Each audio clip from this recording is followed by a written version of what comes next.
see that the line, the middle line there of white tops in the trees. So this picture would have been taken around July 4th. That's when American chestnuts flower. Well, all chestnuts flower, but these are American chestnuts. Those white tops are the male flowers. They're called catkins. And people say, you could read historic accounts of people saying that it looked like it was snowing in July. Chestnuts flower a lot later than most other tree species. I don't know how many of you guys are familiar. I live in a place called Park Forest here in State College, PA. And around about April, our gutters are clogged with oak catkins. They come out real early, but chestnuts don't come out until June, July, or even August up in Maine. There were an estimated 4 billion American chestnut trees. And so very prevalent. And you can see they're really, in this particular picture, and this plays out throughout the range, they can be found at low elevations. They can be found at elevations up to 5,000 foot down in North Carolina. But they really loved that mid slope, that 1,000 foot to 3,000 foot. That's really where they were most prominent. So I've mentioned the blight a couple of times. There was a fungal disease that was brought over in the mid to late 1800s. It's now called chestnut blight fungus. It causes chestnut blight. The scientific name is Cryphonectria parasitica. This was brought over on nursery stock, probably Japanese chestnuts that were brought over in the 1800s. So if you look at old issues of Philadelphia Inquirer, New York Times, papers from the 1700s or 1800s, you'll see a lot of nurseries were bringing over Japanese chestnuts. And the main reason for that is that Japanese chestnuts are really big. They're beautiful trees, they really are. So you can find lots of just gorgeous, huge Japanese chestnuts on old estates around Philly, up into Hershey, into Jersey and New York. There are these, really prominent estate trees. But people didn't know at the time, these plant quarantine laws weren't, or regulatory laws weren't in effect at that time. They really came about because the blight was brought over on this nursery stock, but people were bringing them over because they grew big nuts. American chestnuts are pretty small. They're about the size of a dime to a nickel. And then Japanese chestnuts are about the size of a quarter, $50. There's a commercial cultivar right now. It's a European Japanese hybrid called Colossal, and it can be as big as your fist. Really, really big chestnuts. And if you've ever tried to shell a lot of chestnuts, like thousands of chestnuts, which I have, you'll see why people really wanted those big chestnuts. For culinary purposes, it's a lot easier to shell one large nut than 100 small ones. In any event, that's what brought the disease over. You'll see here in the picture, there's sort of a circle starting around New York in 1904. The blight was brought over before then, but the fungus was first isolated and identified by Dr. Henry Merkel at the Bronx Zoo in 1904. So that's usually what we kind of use as the start of the blight, even though it had already been, boiling up in other locations prior to that. By 1950, the fungus had swept through the entire population. So it took very little time because the American chestnut has little to no resistance to this disease. And it creates a very diagnostic symptom here. You can see this orange canker on this small tree. You can see this across the eastern US on remnant sprout populations. It's a very easily identifiable disease with that orange sporulation. Just get a good old close up here. Here's a very happy fungus. That center here with the red circle, that's where the fungus would have entered into some sort of very small crack in the bark and then started to grow around the tree. You get the sporulation. So you have a form of asexual reproduction. You have two forms of sexual reproduction. It can be spread by wind, water, rain, insects, birds, people, you name it. This thing is really happy to get around all over the place. What we also see in this picture is the dead stems, but you see a lot of sprouts coming up at the base. A lot of hardwood trees coppice really readily, and American chestnut is no different. So if the top of the tree dies back, it'll resprout. And so I guess the good thing, if there is a good thing about chestnut blight, is that it only kills the above ground portion. It's a parasite above ground, it's a saprophyte below ground. So there's something in the soil that keeps it at bay. So the root systems can persist, throw up these root sprouts, the sprouts will always get hit by the blight. Death, taxes, and your chestnut trees will get the blight. These are all, definitive things that will happen in your life. But the root systems can persist as long as they don't get attacked by something else. This is the devastation. Again, another picture from Shenandoah National Park. Some really amazing images that they were able to capture at the turn of the century. This would have been about 1914, 1920 timeframe. But you can see these huge trees that were killed by the blight. We're seeing really similar images today in Pennsylvania on our hemlocks, on our ashes, things like that. So it's a shame to see this history repeated. But this was really devastating, especially to the people of Appalachia, who depended on the species for a lot of subsistence type of living. When I first started working in the late 1990s, early thousands, there were still a lot of people who, especially where I grew up in West Virginia, who had depended upon the American chestnut for a livelihood, and they said the blight was sort of it was a blessing and a curse. It was a bit of a blessing because a lot of people were able to make a lot of money cutting and salvaging timber and selling it. But then, of course, the tree was no more. They could no longer fatten their livestock or sell it in the open market. And then the lumber was no more as well. So this is what you typically see in the mountains. Or throughout the native range, you see dead stems in the middle, sprouts coming up on the outside. It's a very distinctive form that once you get an eye for it, the American chestnut leaf is a canoe-shaped leaf. It's tapered on both ends. It has a breaking ocean wave along the side. It can be very distinctive. And again, this small sprout type form is really recognizable. So because the American chestnut can resprout, the species itself is not threatened, endangered, or extinct. We call it functionally extinct. So from an estimated 4 billion stems, there are now an estimated 430 million. So 430 million, that seems like a lot. But 84% of those trees are 1-inch DBH or smaller. So that picture you see in the lower left of that sprout, there's tons of these things all over the place. You can see throughout Pennsylvania, there's still a lot of sprouts, Massachusetts, Connecticut, down in the Shenandoah National Park, Great Smoky Mountains, Pisgah National Forest. There's chestnut sprouts all over the place. But there are these small things that aren't providing very many ecosystem services. And that's why we call it functionally extinct. They're not producing nuts for wildlife. They're not producing a lot of leaf litter for wildlife. They're not producing habitat. They're just hanging out, kind of just doing their own non-thing. And that's what we talk about. A lot of people think about the chestnuts that critters eat, squirrels, turkey, chipmunks, grouse. Bears, they love that all these things eat chestnuts, but I showed that picture of the catkins in July.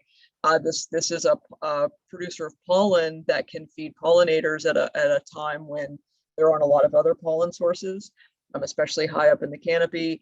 Soldier beetles, bees, you can make and buy chestnut honey. Obviously, caterpillars. We know many of you are probably familiar with the current research from Tuolumne and Delaware saying how much native insect species rely on native tree species, especially Quercus. Castanea is very closely related to Quercus. They're both in the Fagaceae family.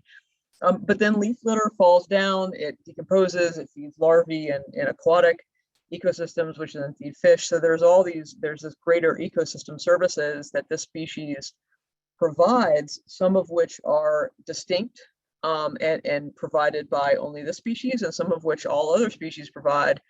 But again, it's really important in our eastern U.S. forests that you have a lot of diversity. So the American Chestnut Foundation was founded in 1983 to try and continue the work of restoration of this tree. The tree had been gone for decades by that time. There were a lot of efforts to try and restore it. The government of Pennsylvania actually, Governor John Tenner in 1911 established the Chestnut Blight Commission. In 1911, he put forth $250,000, which is a pretty significant sum of money for that time. And Pennsylvania was the first agency to do anything about the blight. If you need some light reading tonight, Google the Chestnut Tree Blight Commission, and you will see the entire proceedings, thousands of pages of proceedings and really amazing pictures and maps. It's all been digitized. It's on Google. Some really cool historical photos, but they documented everything. They tried for 3 years to try and stop the blight's progression, to try and save the tree. Obviously that didn't work. I wouldn't be here tonight if it did. So those were efforts. The USDA got involved. Some ag stations got involved through the 1930s to the 1950s. In the 1960s, people were desperate. They were taking chestnuts, they were throwing them into nuclear reactors. Mutational breeding was huge in the 50s and 60s and 70s. Chestnut was no different. The results of that program are still in place. You can go to a place like Sugarloaf Mountain in Maryland. You still see these plantations of irradiated American chestnuts. Didn't really work. Still a cool project. People are still using irradiated mutational breeding. But you know, people at that time were going to try anything. None of that worked. Chestnut Foundation was founded in 1983 to try something called backcross breeding, which the Chestnut Foundation really focused on for many years. SUNY ESF has been a great partner. They started around about the same time, 1983, using biotechnology, looking to see if there could be some genetic engineering approach to start it. And the Chestnut Foundation has been supporting them for many years in that effort as well. So the Chestnut Foundation really doesn't do a lot of work directly. It's mainly a hub to try and increase the network of hundreds of partners, thousands of members, volunteers, public-private partners who are working on this project. You know, this is it's a project of such huge scale and time that a single institution or organization can't do it. So we really rely on a lot of partners, folks like the Squirrel Center, you know, doing plantings, finding trees, doing talks, spreading the word. You know, that's really how the Chestnut Foundation is working to restore the species. So step number one is to create a disease-resistant chestnut. The blight's here to stay. It's not going away. So we need to try and figure out, how do we get a tree back in the forest that will resist the blight? And our methodology is called 3BUR. We've got 3 Bs: breeding, biotechnology, and biocontrol, united for restoration. I really like this acronym because there are 3 nuts in a chestnut burr, and we got the burr, we got the 3 Bs. We're united for restoration. And so no single technique at this time. So traditional breeding, biotech, biocontrol, they all show promise. They all have different advantages. But no single technique is going to appears as though it's going to restore the American chestnut. It's really going to be a combination of these 3 different techniques applied in various different ways. This is breeding. So this is a seed orchard that we have at the Arboretum at Penn State. This is my sort of home orchard, if you will. We plant thousands and thousands of trees every year. You see the trees with the pink down at the bottom. That just means they're going to get cut down and burned. The trees on the right, they've been infected with chestnut blight. They've been selected for form and resistance. So we only select, we plant them at really close spacing because we're only going to select less than 1% of what we plant. It's a very, very stringent selection protocol. The progeny of these trees have already been put out in the forest, and we continue to do that to see how resistant are they under competition. And that work will continue as we improve and increase diversity and resistance. Just a little close up, you can see on the left, that's the form we're going for. Tall, straight, nice acute angles on those branches, something that's going to compete in our woods and again, provide those ecosystem services. The tree on the right, again, you can see the cankers down here at the bottom. That is the blight, but the tree's resisting it pretty well. This is a moderate to high moderate resistance. It's not Chinese chestnut level, if you've ever seen resistance in a Chinese chestnut. This breeding material hasn't quite reached those levels, but it's still pretty good and has absolutely extended the lives decades beyond that of a wild type American chestnut. The second B, biocontrol. So there are various ways that you can attack various pests and pathogens. There's a really interesting one that was found in France in the 1970s called hypervirulence. This fungus, the chestnut blight fungus, the orange guy over here, can get infected by a virus. And when that happens, it's called hypervirulence. So the tree on the left is uninfected bark. That's beautiful bark. That is classic chestnut, American chestnut bark, but it's not infected. So someone, you might go and you see that tree and it's beautiful and it's big. You say, oh, that's resistant. Unfortunately, no, because it hasn't gotten infected by the blight. So you can't say a tree is resistant until it's gotten infected. The tree on the right is infected with the blight, it looks scabby, it looks nasty. You'd see that, you'd be like, that tree's done. But not really, because the tree is able to resist the fungus a little bit because the fungus is sick. So there's a whole other talk, there's a whole other hour talk we could do on hypervirulence and where it comes from and what it does and how it can be applied. We don't have that much time tonight. But that's, again, it's not a silver bullet, but it's something else. It's another tool in our toolbox to try and attack the fungus and increase the longevity of these trees.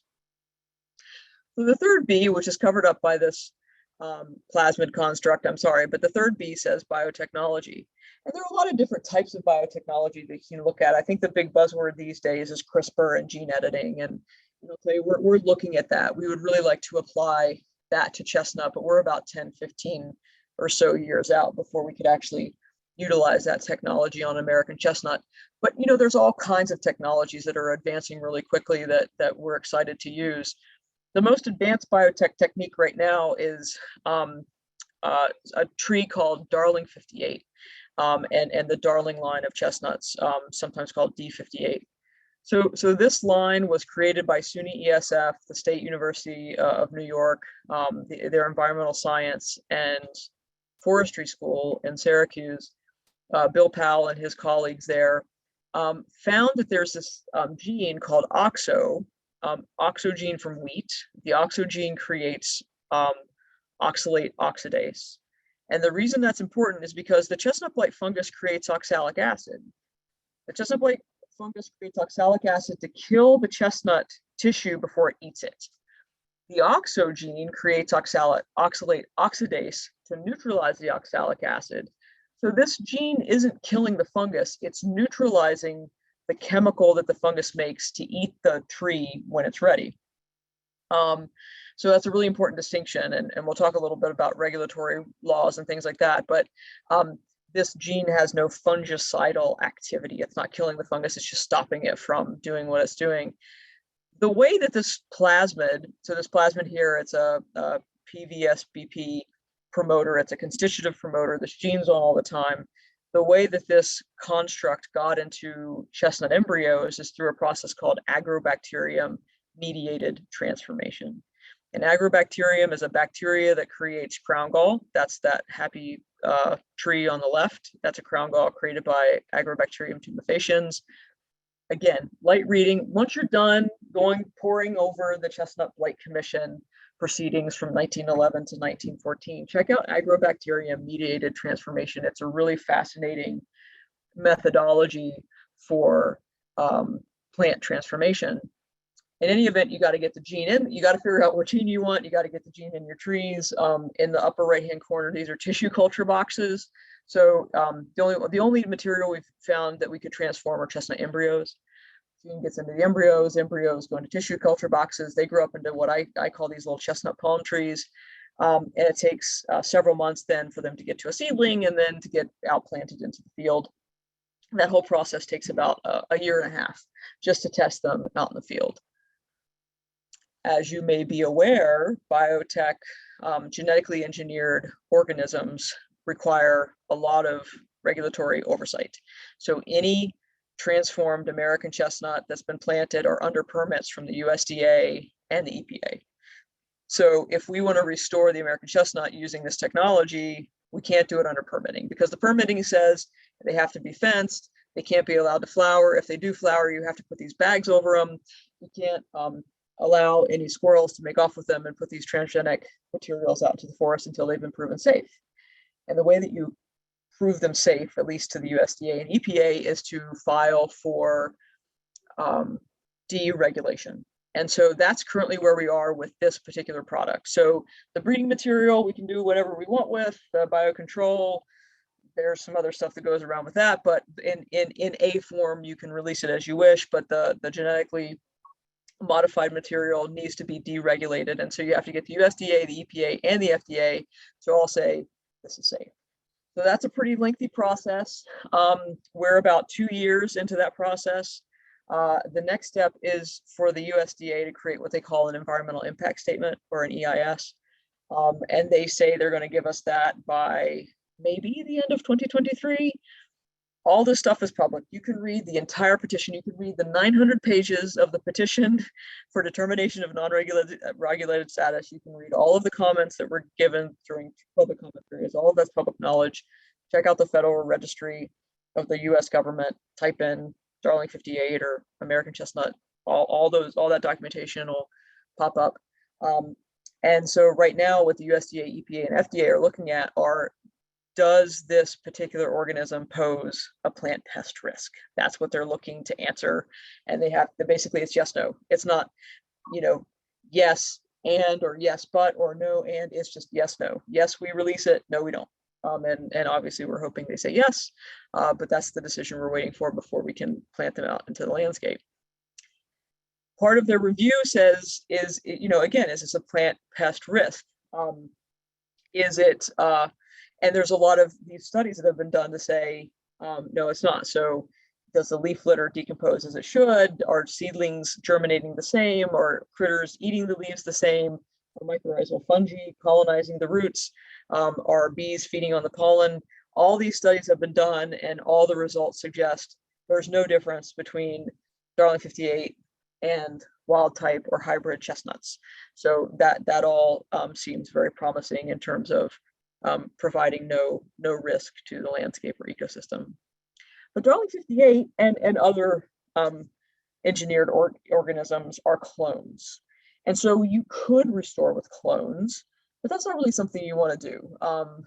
Clones bring with it, if you're doing commercial applications, there are still issues with that, but clones for restoration aren't going to work. You get zapped by another disease or pest or something like that, and they'd all be wiped out. You also have regional adaptation. You've got climate change to worry about. You've got all these things. And for that reason, we're taking Darling 58 and other types of things under permit and applying them to, our goal is 1,000 different wild American type backgrounds.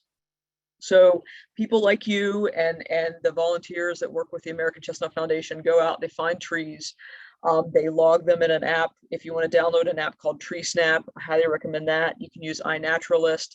We also have something called a tree locator program. If for those of you who just like old pen and paper, send us a leaf sample so we can verify that it's an American. Most of what I get sent are Chinese chestnuts or something else. But if you find an American, especially if it's fruiting, if it's producing nuts, we want to use it in our program for diversification. So our goal is to collect 1,000 trees or 1,000 nuts or 1,000 types of germplasm that we can breed in transgenic trees or with our backcross material, and then get that into the landscape for disease-resistant diversified trees. So that's the disease resistance part, which is ongoing. Then you got to get it out in the landscape. Now we're talking restoration, right?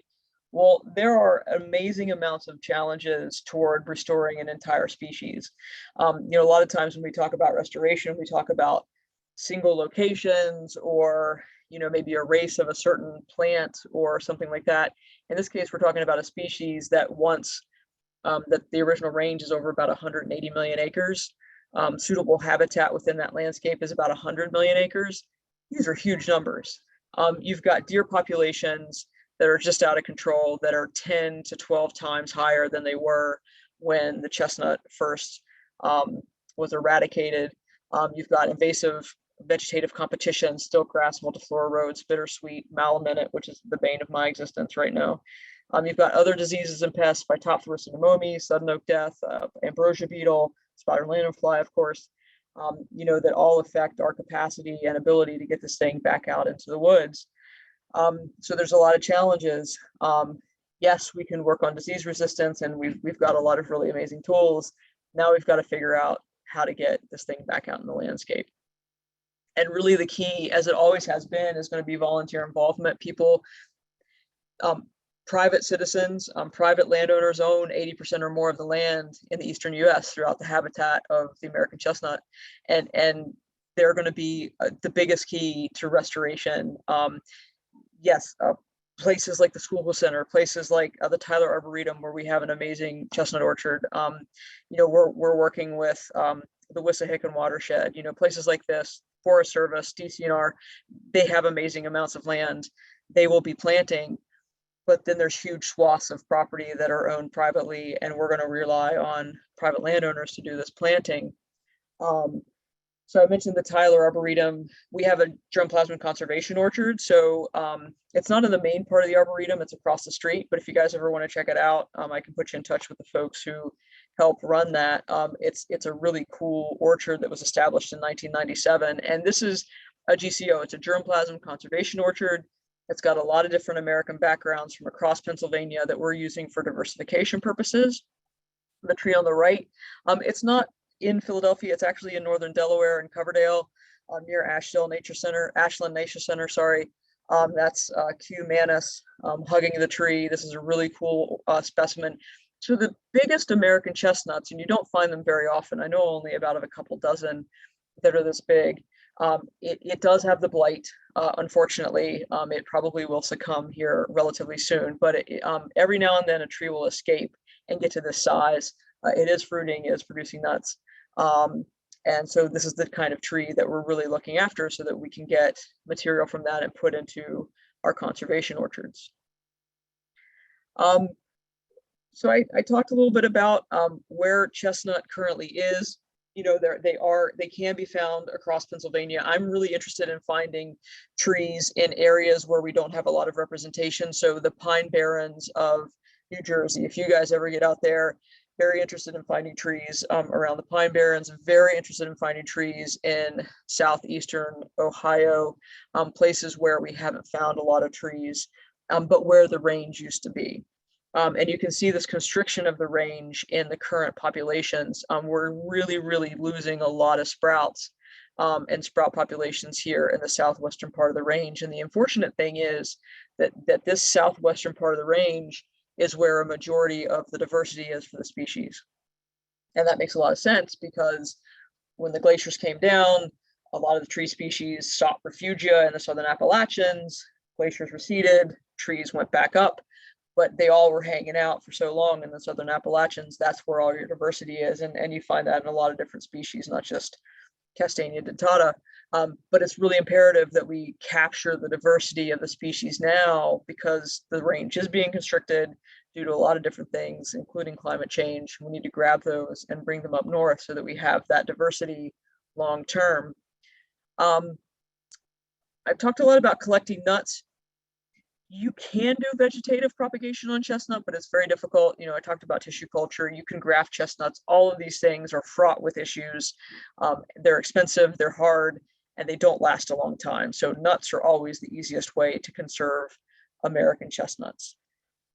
Finding trees, the most fun way, in my opinion, is to just go hiking and find trees. But we do have folks who go out and fly. So this, if you guys can find the American chestnut tree in the left-hand picture, this is in Maine. This is in central Maine. And some of our collaborators got into an airplane, put some graduate students in there to look out and find trees. I mean, you can see that that picture right there. They really stick out like a sore thumb. Again, usually in late June, early July, maybe into August up in Maine. So you can find really cool fruiting individuals through aerial surveys, whereas you're not going to find those sprouts through aerial surveys. You're only going to find those in the understory when you're hiking. So I encourage you to download TreeSnap. TreeSnap not only logs American chestnut, it logs other species that are under threat.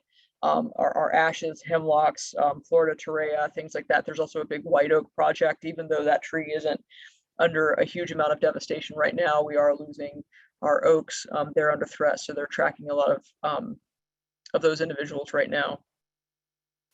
This is the Appalachian Trail, Sunfish Pond in New Jersey. There are some very cool trees along there as well. So, I talked about our Tyler Arboretum, Germplasm Conservation Orchard. Those are all wild American chestnuts.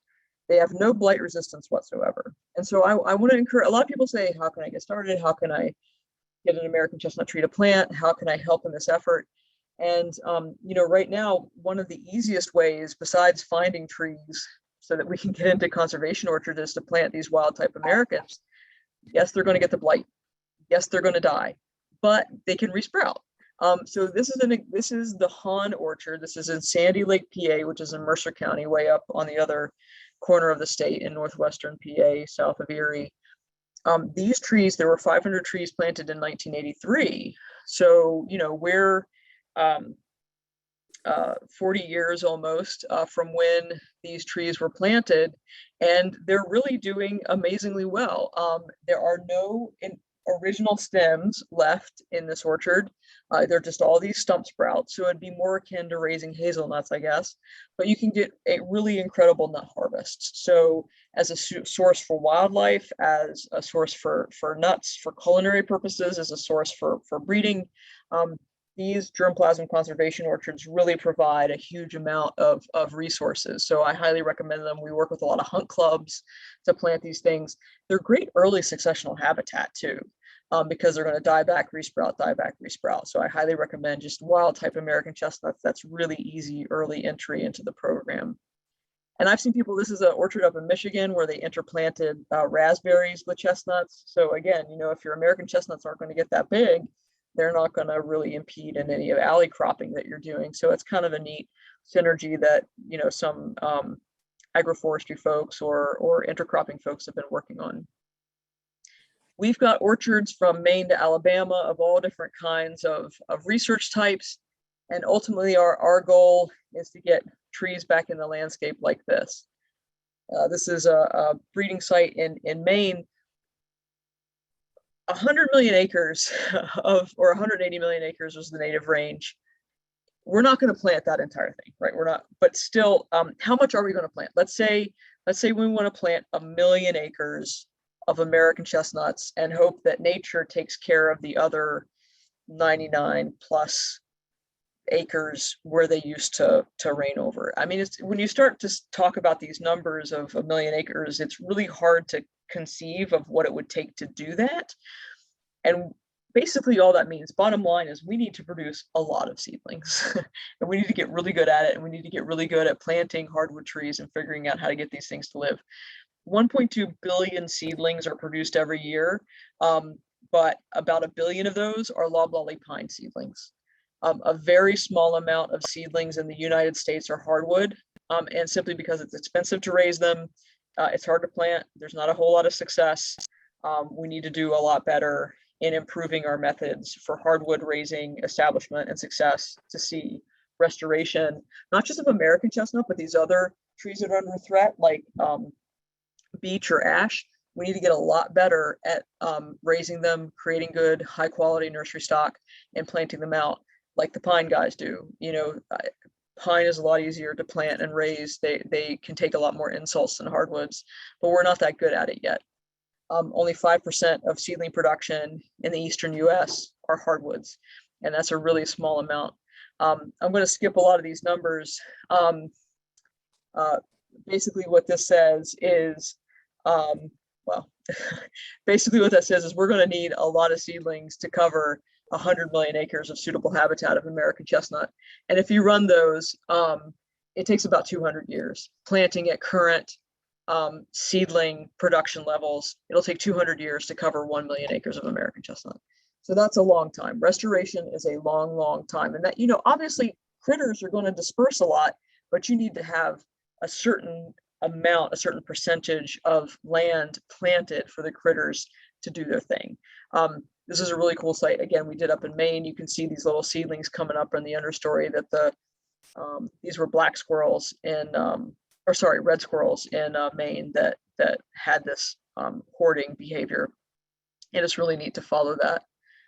And obviously, you know, there are going to be places where we don't want to go. So this is Allegheny wood rat habitat. Allegheny wood rat is an endangered species in Pennsylvania, Maryland, into New Jersey. I don't want to plant that. I really want to plant a field and then let the wood rat take it up into this habitat, because if you've ever tried to plant in Pennsylvania rocks, it's really hard. And it's hard to get the trees. Nature does this a whole lot better than we can. So ultimately, our hope is that we can get the tree into a certain number of areas. This is going to be a long, arduous journey that's going to expand beyond my lifetime, beyond your lifetime, beyond that of my kids. But we can't do it if we don't start now. And I think this quote is really appropriate. This is Gifford Pinchot, one of the first, I guess, trained foresters in the US. I wish I could come back in 100 years and see my trees. And I mean, don't we all, I mean, but that's really what we're on. We're on a 100-year+ mission to see these trees back in the landscape. And it's gonna take that long. But we can't see the end of it unless we start now and play the small parts, the bite after bite after bite. Oh, put those, sorry. There we go. There's my question slide. So thank you all. My name and contact aren't on here, but I'm Sara, Sara Fitzsimmons. You can see my name on there. If you look up the Chestnut Lady at Penn State, you'll find me, or just Sara Chestnut Person. You'll probably find me up here at Penn State. So feel free to email or get in touch if you have any questions, but I'm also happy to take any now. Sara, thank you. This was wonderful. We have so many questions in chat. Okay, can I just jump right in? Fantastic, yes. All right. So let me jump on the first one. And for everybody, it's 7:55. We'll go to like 5:10 after. So we'll do some questions. And happy that Sara will stick around and answer them. Happy to have you stick around for a little bit longer too. Yeah, sure. Okay, Robin says, is it correct that chestnuts can survive till they're about 20 years old, assuming that all chestnuts are infected with the blight, which is before they produce fruit, correct? So chestnut trees can produce fruit by age 3 to 5. That's the earliest. They need full sun to do that. So most American chestnuts die of the blight by age 15. 10 to 15 is usually when these epidemics start in chestnut stands. And usually they have not fruited because there's not full sun in these understory areas where they're at. But if you have a really big disturbance, like a big blowdown, a big salvage cut, a gypsy moth cut, or something where chestnut sprouts are there, so clear everything, chestnuts sprout up really, really fast. So we've seen this happen in a lot of different areas of Virginia and Pennsylvania, Massachusetts. If you can find an 8-year-old clear cut, you can get thousands of American chestnuts from those sprouts before the epidemic knocks them back down and the overstory pops up over them. So yeah, trees normally have died out by age 20, but depending on the circumstances, you can get nut production for a limited amount of time for use in these types of orchards. That's great. Maxwell wants to know, are wild cultivars free to breed and spread? I guess yes. I don't know that I understand the context of that. Yeah, you can find, if you can find an American chestnut that's fruiting, grab some nuts and plant them, then yes. We know of very few locations, even in these clear cuts, we see very few locations where they produce enough nuts to overcome predation to have natural regeneration in the understory. 90+% of the trees that you see today are from old root systems. Most of them are not from, so that picture that I showed you of the red squirrel planted nuts, and I love that picture. There you go. This is up in Maine. So we know of several sites in Maine, Vermont, Wisconsin, Indiana, outside of the native range where this is happening because the blight takes so long to get to these locations where they're naturally regenerating, but it doesn't happen very often. Hopefully that answers the question. Ed wants to know if the blight feeds on other plants too, besides chestnuts. It can, so it can attack certain oak species. There has been a single documented occurrence of a post oak dying of chestnut blight, and that was in North Carolina in 1978. So it can happen, but it's very rare. So chestnut blight affects all 7 to 9 species of Castanea to different levels. It can infect scarlet oak, post oak, but that's pretty much it. Other than that, it's kind of just hanging out on chestnut material. Brian wants to know, are there other examples of transgenic plants that have been deregulated by the federal authorities? Yes, and if you go to the federal registry, you can see every single one of those plants and the deliberation that they took place to do that. The most prominent of which are corn, soybeans. The only trees that have been approved are papaya, ring spot resistant papaya, and a browning resistant apple. There was a tree, the eucalyptus, that has not been approved, and that's a really interesting saga to follow. So this would be the first organism of any kind for restoration that has gone through the process. So it's really breaking that paradigm. So is that like Roundup Ready corn is kind of a Roundup resistant corn is one of those? Yeah. Yep, those are all transgenic plants. Which has been a problem for monarch butterflies, we understand. Yes. Cindy lives in the Pine Barrens and would like more info on how she could help. Pine Barrens, excellent. Thank you. Go hiking, find some trees. So the closest tree that I find in the so in Millville, which is a little south of the Pine Barrens proper, we find some in Burlington County, we find some in Monmouth County, but we haven't seen any in the Pine Barrens proper. So take TreeSnap, go hiking, grab a tree sample when you're out there and send it in. There are some Japanese trees in the Pine Barrens that have fooled some folks. But no Americans. But I really think with that highly sandy soil, I'd love to see if there's some adaptation to really arid environments that we haven't been able to see because we haven't gotten those trees. If you go to the Perkiomen, the Pennypack Ecological Restoration Trust up north of Abington, Huntington Valley, right at the front door of the Nature Center is a big Chinese chestnut. Fooled me for a minute. I got very excited. Yeah. Yeah, I was there in the fall and there were nuts everywhere. And I'm like, wait a second, what's this? And then, yeah. Anyway, Christina wants to know, what's the opposition to the transgenic chestnut? What the specific objections are? Is it ecological risk or concern that will open the floodgates and invite exploitation of the technology by the forest products industry?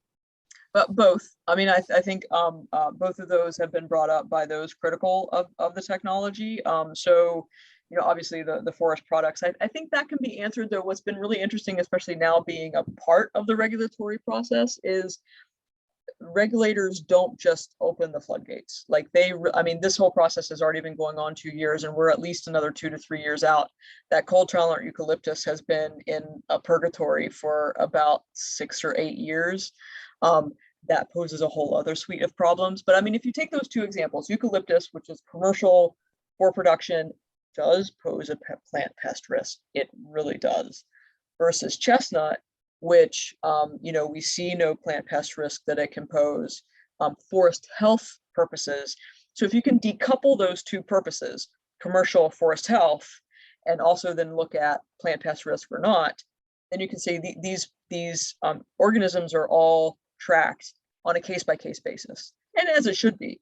But I think that's one concern, but that I think has been alleviated.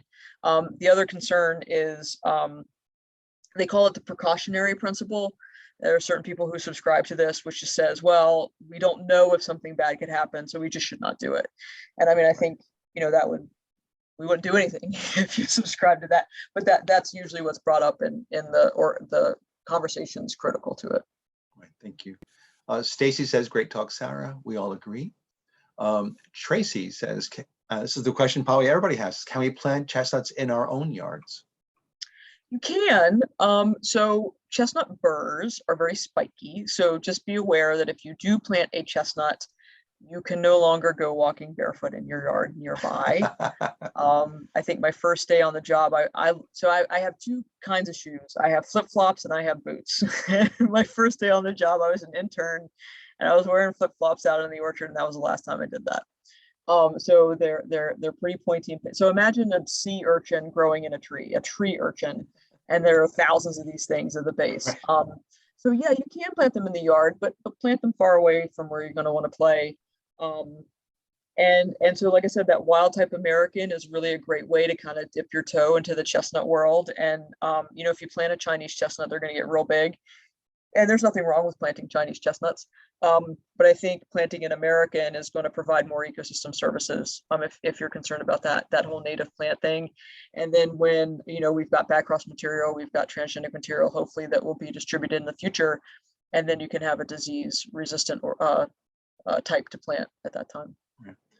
Question from me: what's the evolutionary reason why plants like chestnut put a big burr around the nut? What does that do? It's a lot of energy to create that burr. It is. That's a good question. And I think it's to protect the nut until it's ripe.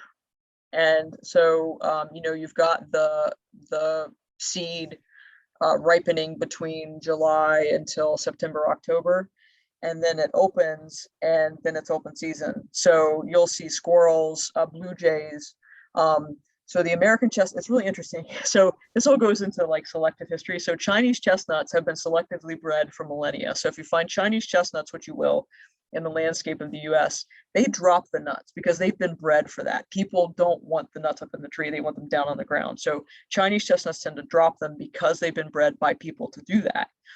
American chestnuts have not. So they hold on to those nuts. The burrs open, the squirrels grab it, they take it away, the blue jays grab it, they take it away.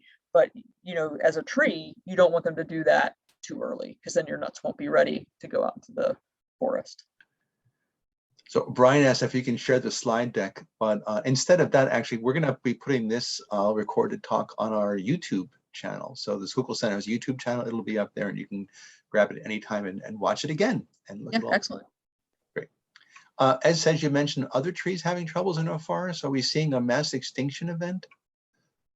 I mean, some people are arguing absolutely. I mean, not just of trees, but our amphibians are in trouble, our insects are in trouble. There's Right. we're really it can get really overwhelming when you start to see the species loss globally.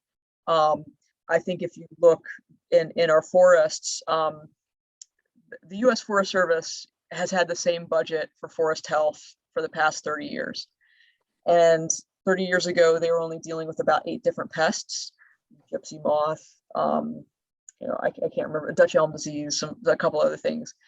There are now 35 to 40 pests and diseases that they have to take care of with the same budget. In Hawaii, you've got Ojai death that's taking out that native tree. In Hawaii, here, hemlock woolly adelgid, emerald ash borer, beech bark disease, oak wilt is really gradual oak decline. I mean, all these things are really ravaging the deer. Deer, that's not a pest or disease and it's native, but it's sort of this what's really going on in our forests is kind of scary, and it's happening so slow. You're not really seeing it happen quick enough to really recognize it until it might be too late. Right. Any resources you could share? This is from Eli from Chestnut Alley Cropping Systems. I don't personally have any. There are people working on that out in the Midwest, and the National Agroforestry Center should have some information on that. I highly recommend National Agroforestry Center. And I'll plug, we've got the Northern Nut Growers Association and Chestnut Growers Association. They all do that kind of stuff. I highly recommend those folks for that kind of information. Great. We got 3 more questions and then we'll close things down for the night. So here's a couple more questions. Christina, where is a good place in the Philly area to see mature chestnut trees? Where's a good place to purchase seedlings or young trees? So Tyler Arboretum has our most mature planting. We used to have one at Mill Grove, but it didn't make it. We have a young planting at Mill Grove is the Chestnut. Audubon site. Yep. Yeah, exactly. We just started one 2 years ago, 3 years ago at Springside Chestnut Hill. So you mentioned Chestnut Hill Academy. We've got a new planting there. That big tree down at Ashland, that's a great place. Red Clay Reservation down in Hockessin, Delaware. We've got a big planting down there that I highly recommend as well. That's now part of the Mount Cuba Center. So all those places are great. The American Chestnut Foundation, we give wild type seeds to members for free. So April 2nd, come to Anvil Theater, Saturday, April 2nd, and I'll give you a bag of chestnuts. We don't really have seedlings available all that much. There are people who sell seedlings online. I haven't tried all of them, so I can't recommend one over another, but I tend to prefer American chestnuts, but buy a Chinese chestnut if you want to try it. They still produce nuts. So yeah. Got it. Ken says, how do the Asian chestnuts fare against the blight in their home countries? Fine. So you can see. So I've had the pleasure of doing 2 expeditions across China, looking at that very thing. I'll go back if anyone wants to send me. I will go. I'll take you if you pay my way. We can go hiking around the mountains of China. So we found blight virtually everywhere. The Chinese chestnut can handle it very well. When you see really small, sickly, suppressed sprouts in the understory, or really poor sites, then that's when the blight takes over more. So it's there, it's endemic. Hypervirulence is all over the place in China, so that's also playing a role in the ecology. But yeah, ultimately that's the goal, right? To have a tree where it can live in concert with it and resist it. Okay. And then what's the relationship between horse and American chestnuts? Horse chestnut and American chestnut. Horse chestnuts are buckeyes. Yeah. So they are not a chestnut at all. They used to be in their own family called the Hippocastanaceae, or the horse chestnut family. And I don't know what happened. If someone can tell me why they're now in the Sapindaceae, I'd like to know. But they're now with the maple. Those lumpers and the splitters never stop. I guess. But yeah, so they're a buckeye. Okay. Yeah. Not chestnuts at all. Just share the name. They just share the name. And because the horse chestnut has a conker, it has a really glossy brown nut in it that is reminiscent of the chestnut, but they are of no relation. We'll get the last question to Cindy from the Pine Barrens. How can you identify if it is a wild American chestnut versus Chinese or Japanese? So American chestnuts have long canoe-shaped leaves that are tapered on both ends and a breaking ocean wave dentation. That's a I love that phrase, by the way, breaking ocean wave. That's a great. Yeah, it's very diagnostic. Yeah. Chinese chestnuts have an oval-shaped leaf. They're very glossy on top, and they have tons of hairs on the understory. So grab your hand lens, look at the underside of the leaf. If there's lots of starfish-shaped hairs on the underside, it's going to be a Chinese chestnut or a Japanese chestnut. Japanese chestnut leaves, if you know what a sawtooth oak leaf looks like, Japanese chestnut leaves look almost exactly like a sawtooth oak leaf. They're tapered at the top, but they have a heart shape. They're cuneate shaped at the base. They're also glossy, and they have lots of those starfish shaped hairs underneath. That's great. Sarah, would you mind stopping the sharing for a second? Yeah. There we go. Good. So on behalf of everybody who's on Zoom tonight, I want to thank you so much for giving this extraordinary lecture. I just love that you're a walking encyclopedia of the American chestnut. If all of us adopted a species this way and knew as much as you did about that species, we'd be in great shape. Well, thank you. I appreciate it. Thank you so much. Everybody, in 2 weeks, we're back to Thursday Night Live with the celebration of spring. What I would love for everybody, as you're signing off, to unmute yourself and say thanks to Sarah. And thank you, everybody, and good evening. Thank you, Sarah. Thank you. Wonderful talk. Thanks very much. Great. Thank you. Awesome. Thank you. Amazing. Thank you. Thank you. Thank you. Thank you so much. That's always my favorite part of the evening.